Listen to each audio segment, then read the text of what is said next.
Saúde agora, segundo o IBGE, mais de 5 milhões de pessoas no Brasil têm hérnia de disco. Uma condição que gera várias dores, nas costas, que podem se espalhar pelo corpo também. Tem tratamento e, em alguns casos, a cirurgia é necessária. Esse é o assunto de hoje do quadro Só Saúde. Só Saúde. Oferecimento. Laboratório Análises. Agora também na Rui Carneiro. Muito bem, para falar sobre esse assunto e a gente já começar a semana se informando sobre a nossa saúde, eu recebo aqui no estúdio o doutor Alessio Barcelos, que é neurocirurgião. Bom dia, doutor. Seja bem-vindo. Bom dia, Bruna. Bom dia, telespectadores. E a você que está em casa, você sabe que pode e deve participar do quadro Só Saúde, enviando perguntas para a gente. Já estou aqui com o zap do MD, é o 991050400.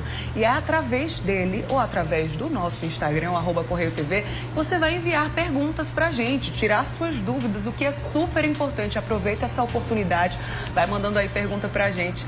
991050400 é o zap do MD. Doutor, os dados são bem preocupantes, inclusive, Mais de 5 milhões de brasileiros que sofrem com hérnia de disco e é uma doença que atinge mais de 15% da população mundial, então é mais comum do que a gente imagina, Então, primeiro explica para a gente o que é a hérnia de disco. A hérnia de disco, ela é uma alteração do disco, que é uma articulação da coluna, e que de fato ela ocorre em muitas pessoas que são assintomáticas, que às vezes têm e não sabem que têm. Então, parte das alterações discais, elas surgem como uma parte natural do envelhecimento. O fato é que em alguns pacientes, em algumas pessoas, pode chegar a causar sintomas, sendo o sintoma mais típico o pinçamento de raízes que vão formar o nervo ciático, Por isso que se associa a hérnia de disco à ciática, Aquela dor que fisga na lombar ou no glúteo e irradia para as pernas. Entendi. A gente está vendo até aí uma imagem, agora uma imagem que geralmente é onde acontecem as dores, doutor? Então, a dor ali na lombar, ali pertinho do pescoço, esses são os sintomas mais comuns? Isso. A hérnia de disco pode ocorrer em qualquer região da coluna, Sendo as regiões mais comuns a região lombar e a região cervical. Pode se iniciar como uma dor na região da cintura, quando é lombar, ou na região cervical, do pescoço. E quando ocorre o pinçamento do nervo, então essa dor ela vai se irradiar para aquele trajeto para onde o nervo vai. Então, se é na lombar, ele pode se irradiar para a perna, chegar até no tornozelo ou nos pés, por exemplo.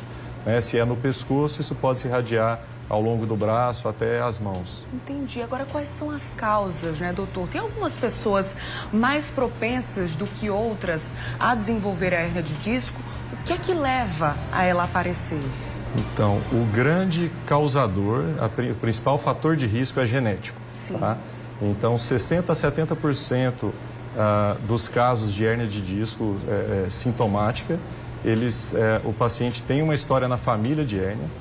E tanto a presença da hérnia, quanto o número de discos afetados, quanto até a gravidade da doença, tem ocorrência principalmente genética. Sim. Mas tem também fatores que a gente diz como ambientais e que são potencialmente modificáveis, como a obesidade, tabagismo, esforço físico repetitivo. E outra questão é a própria idade, Ao longo da vida, a própria irrigação da parte óssea que tem contato com o disco, ela diminui. E isso também gera um certo desgaste. Importante entender que ter hérnia de disco ou desgaste do disco, ou que chama também como alterações degenerativas discais, é normais da vida. Todo mundo vai ter um pouco mais ou um pouco menos. Algumas pessoas podem desenvolver sintomas. Entendi.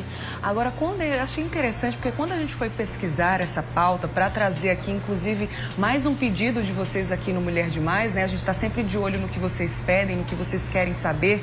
Eu imaginei que a gente fosse buscar, por exemplo, um ortopedista. Por que o neurocirurgião também é um especialista quando o assunto é hérnia de disco? Então, isso é uma pergunta comum, O neurocirurgião, ele atua nas doenças que afetam, seja o cérebro, os nervos, e com isso envolve a coluna, e nervos periféricos, como a síndrome do túnel do carpo. E então isso faz parte da formação geral do neurocirurgião, Então todo neurocirurgião ele tem uma formação básica em cirurgia da coluna. Como ortopedista, por exemplo, ao longo da sua formação ele tem um contato com o tratamento de doenças da coluna mas apenas aqueles que se especializam em coluna, né, os ortopedistas especializados em coluna operam coluna. O neurocirurgião, todo neurocirurgião tem uma formação em cirurgia de coluna. E, logicamente, ao longo da carreira, alguns vão se especializar mais por uma área ou outra, né? Entendi. Agora, doutor, o senhor falou que em alguns casos a pessoa tem a hérnia de disco, mas não desenvolve nenhum sintoma. Como é que é feito esse exame para saber se a pessoa precisa ter um cuidado mais frequente, mais próximo, inclusive com relação à genética? Poxa, meu pai já tem, algum parente da família tem. E aí, como é que a pessoa vai saber se já não desenvolve sintoma, mas precisa fazer esse tratamento? Como é que é esse exame? O que é importante, assim, como foi descoberto isso, né? Assim, tem estudos que foram feitos com gêmeos, por exemplo, e que observaram pessoas assintomáticas, até 80% pode ter alteração no disco e não sabe que tem. E quando pega em pessoas com sintomas de dor lombar, por exemplo, você vai ver essa porcentagem vai ser muito semelhante. Então, a pessoa não precisa fazer exame só para saber se tem alteração no disco ou não, até porque boa parte vai ter. O que é mais importante é ter hábitos de vida saudáveis. Você deu o exemplo aí da corrida, por exemplo. Então, manter o peso em ordem, ter uma atividade física regular, isso é o principal. Porque as alterações do disco, elas de fato podem dar micromovimentos ou microinstabilidades articulares, mas isso é plenamente compensável pelo fortalecimento muscular. Então, a pessoa que tem um hábito de vida saudável, ela vai ter uma vida saudável e não necessariamente precisa fazer, por exemplo, uma ressonância magnética para saber que tem alteração no disco.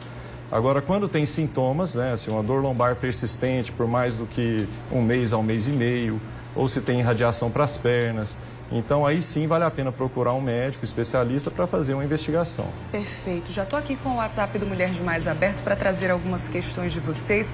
O Clóvis do Rangel, obrigada pela sua participação, Clóvis. Ele quer saber se há diferença entre uma dor comum na coluna e a dor de fato da hérnia de disco, doutor. Até para que a pessoa possa ter um pouquinho mais, vou direto ao diagnóstico, então. Não, sim, com certeza. Obrigado pela pergunta. É importante não confundir a dor nas costas como sinônimo de hérnia de disco, tá? Dor lombar é um dos sintomas mais frequentes que existe, junto com a cefaleia, por exemplo. E quem tem dor lombar, na maioria das vezes, isso está associado a uma má postura, às vezes um esforço para o qual não está preparado, ou esforços repetitivos. Então, muitas vezes a dor lombar é mais muscular do que propriamente articular. E muitas vezes o tratamento não requer exatamente um diagnóstico de imagem, tá? Então, direcionando para essa pergunta dele, ou seja, quando procurar e pensar num risco de uma hérnia de disco? Então, se a dor lombar é persistente, não está indo embora, e principalmente se começa a fisgar, no caso da lombar, para a região do glúteo e irradiar como choques, formigamentos, dormências na perna, ou se for na cervical, ela começar a fisgar ou irradiar para os braços, aí isso aí sim merece uma investigação. E merece e precisa, porque embora a história natural da doença, né? A história natural é o quê, né? Ou seja, toda doença tem uma previsão, assim, de evolução na maioria dos casos. Então, a história natural da hérnia de disco, ela é muito favorável, tá? A maioria dos pacientes, dentro de um mês e meio, 2 meses, vai ter uma melhora considerável da dor. Mas você pode ter até 30% que após um ano ainda está tendo alguma queixa associada. Então, aquela pessoa que está com uma dor que seja 2 semanas ou um mês, ou às vezes a dor é muito intensa, a pessoa procura até antes. Mas se está uma dor que não está passando com os tratamentos mais comuns, tem que procurar um médico para fazer uma investigação e otimizar o tratamento, que na maioria das vezes não é a cirurgia. Muito bem, a gente vai falar inclusive sobre esse assunto, né? Além do diagnóstico que já falamos, questões de prevenção, tratamento já no próximo bloco. Tem muitas perguntas aqui no WhatsApp, doutor, então já no próximo bloco a gente vai atender, ou pelo menos tentar atender todo mundo. Tá. Até daqui a pouquinho, então. A gente volta já com o quadro Só Saúde e ainda